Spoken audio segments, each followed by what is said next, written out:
Remember, Sally, when I promised to kill you last? That's right, Major. You did. I lied.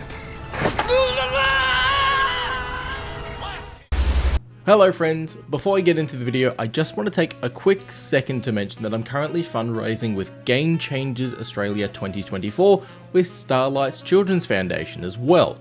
Now, I'm currently doing a giveaway for this where if you donate $20 Australian or more, you go into the running to win some prizes. And thanks to Ubisoft ANZ, I have some games and some premium currencies to give away as well.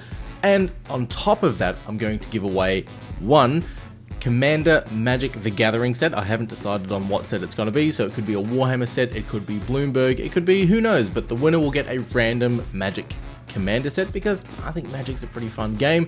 And secondly, if you're a Warhammer fan like I am, you could win yourself a box of whatever you want in regards to whatever faction you play. So if you play Orcs, I'll send you something Orc related. If you play the Soulblight Gravelords, I'll send you something Vampire related for Age of Sigmar. Or if you play Star Wars Legion, I'll send you something Star Wars Legion related.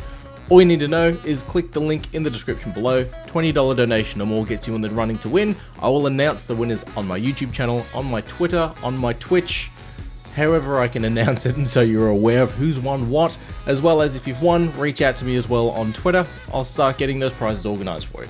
Thanks for your time. Let's get into the video. Remember a time where we'd get random yet decent Star Wars games, where Lucasfilm Games dropped absolute bangers like Republic Commando, the Jedi Outcast series, and maybe it's the member berries in me, but I recall enjoying that Revenge of the Sith movie video game. That wasn't too bad, was it?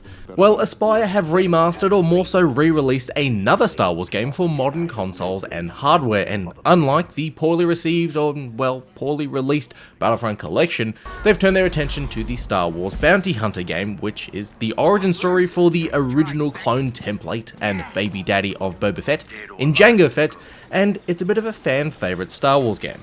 A few moments later.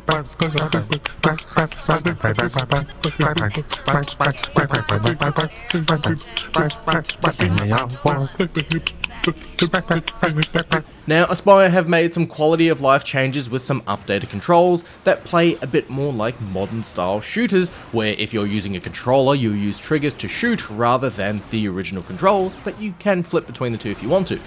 But as this is a modern re-release or a bit of a remaster of a game that originally released back in 2002, I can't overly be too critical of the level design and gameplay and such, because it's a 2002 game. Well, that's bullshit. That's exactly what I came here to do. But the story of Bounty Hunter is pretty damn good, and I think this kind of game needs more of a modern re-release or maybe a sequel with Boba Fett, as Bounty Hunter gives you a pretty good story.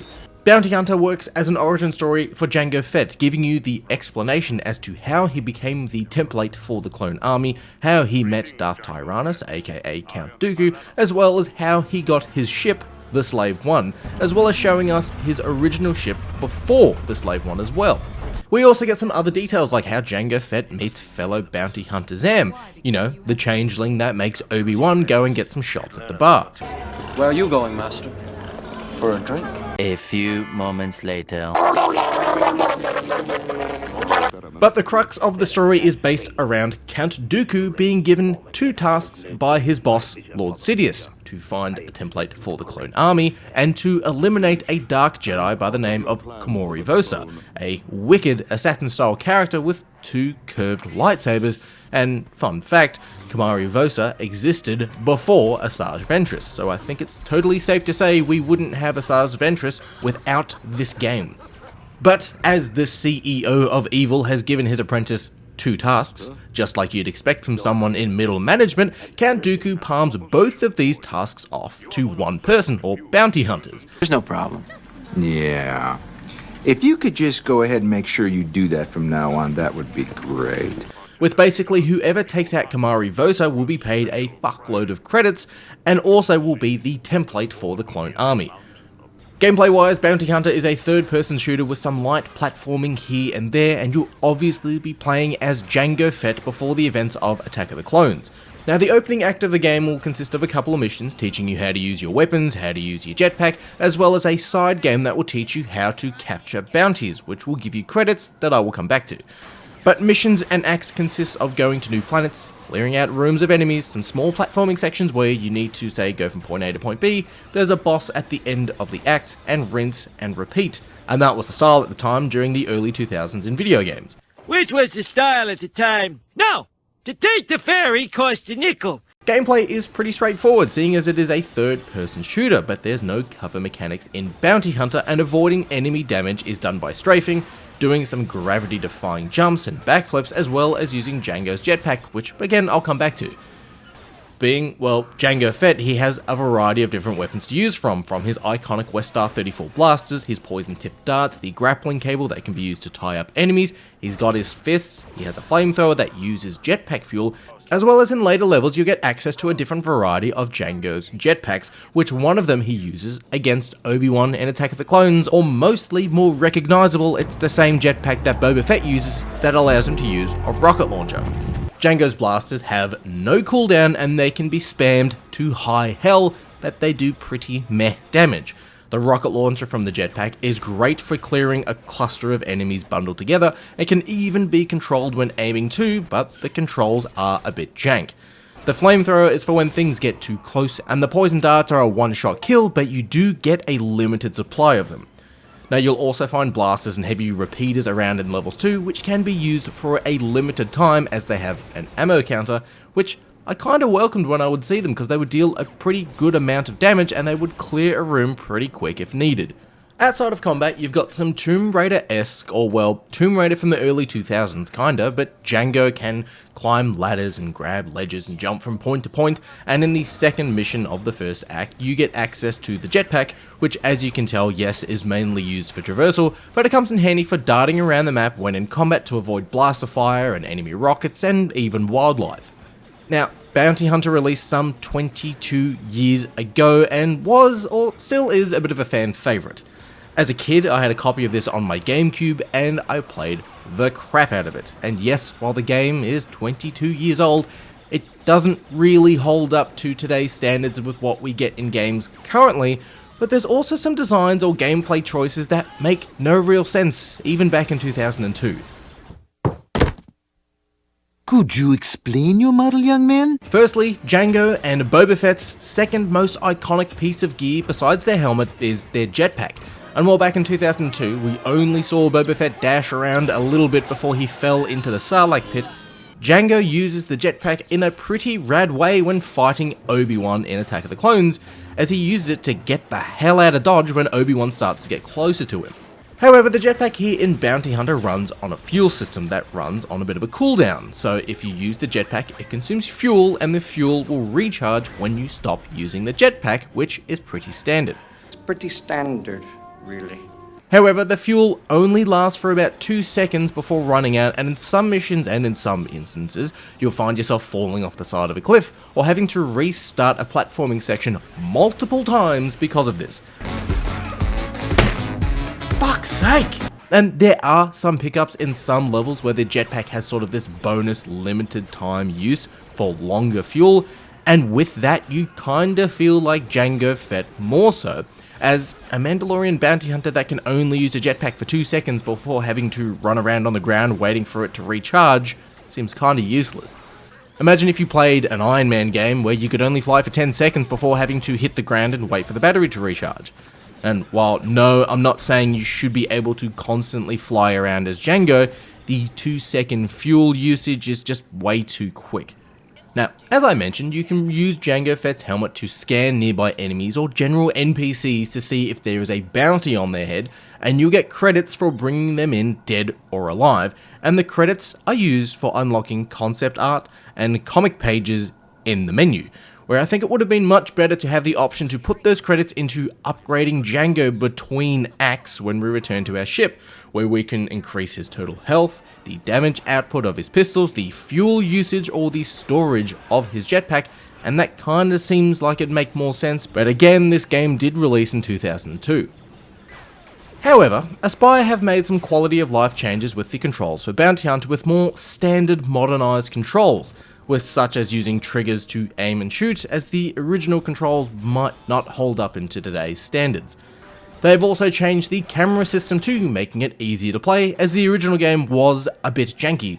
But I am sorry to say the jank still exists, and it's still here in Bounty Hunter now, 22 years later. During my playthrough, I found myself locking onto enemies, as it's much easier to deal with enemies to lock onto them because you can see their health, rather than using the more commonly aim and shoot fire mode, which is a bit in this game. But I found when locking onto enemies, Jango would randomly move in the opposite direction, or the camera would fuck up spinning around, and due to the difficulty of some missions in this game, a story difficulty that cannot be increased or decreased, I would die from this, causing me to put the game down multiple times and walk away from it. Oh my god, the controls just turned to jank, so I can't aim, or I can't lock on, I just have to do this.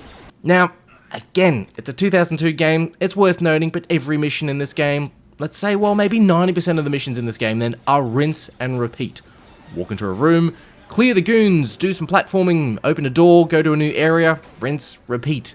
One mission is going to a Republic high security prison. We have a cutscene where we sneak onto the asteroid prison. So you're thinking, maybe we'll sneak around, yeah? We'll use the cables to tie up enemies and knock them out or something, yeah? Wrong. No, it's go to the prison, shoot all the guards, shoot all the inmates, find your bounty, then shoot all the guards, shoot all the inmates, and escape. What I'm getting at is, there's no real mission variety in this game, like, at all. At the start of the game, it is pretty cool and interesting to see that you don't have your jetpack, so you're having to get around combat and traversal without it. And when you do get your jetpack back, flying around is pretty cool, and zooming around enemies is rad, but it is just the same thing over and over. But Bounty Hunter does do some pretty cool things. The sound design for the game is spot on for what you'd expect in the Star Wars universe. Jango Fett is also voiced by Temuera Morrison, and the story of Bounty Hunter is wicked and works as a great answer to how Jango became the genetic template for the clones, how he met Darth Tyrannus, how he got the Slave One, and none of it feels too stupid. The way the story flows and links together works really damn well. This remaster though allows fans of Bounty Hunter to re-experience the story and the origin a bit of Jango Fett. I think though, as I grew up playing the crap out of this as a kid back in 2002, I remember it really damn well. But as games have naturally grown and developed over time, it can be a bit of a hard game to pick up and replay, or there is a possibility you might not enjoy your playthrough with it the first time around as well. As it is a remaster and not a remake, the gameplay, level design, enemies, and jank still remain from 2002. However, Asypr are doing a pretty damn wicked job bringing these old school Star Wars games back from the early 2000s to modern consoles and PCs. Well, except maybe for Battlefront, but that also might be different now a couple of months after release with maybe some patches. Personally, I'd love to see some kind of sequel to this, where we play as Boba Fett, maybe set before the events of Episode 4. But Bounty Hunter is a special kind of game. It released during the golden era of Star Wars video games, and while it hasn't aged as well as something like, say, Republic Commando, its story I think is something worth checking out. But whether you've played Bounty Hunter back in 2002, or you're interested in checking out Jango Fett's story for the first time, always remember to play with each other and play with yourself. Give me 5 P's for a quarter, you'd say. Now, where were we? Oh, yeah. The important thing was that I had an onion on my belt, which was the style at the time. They didn't have white onions because of the war. The only thing you could get was those big yellow ones.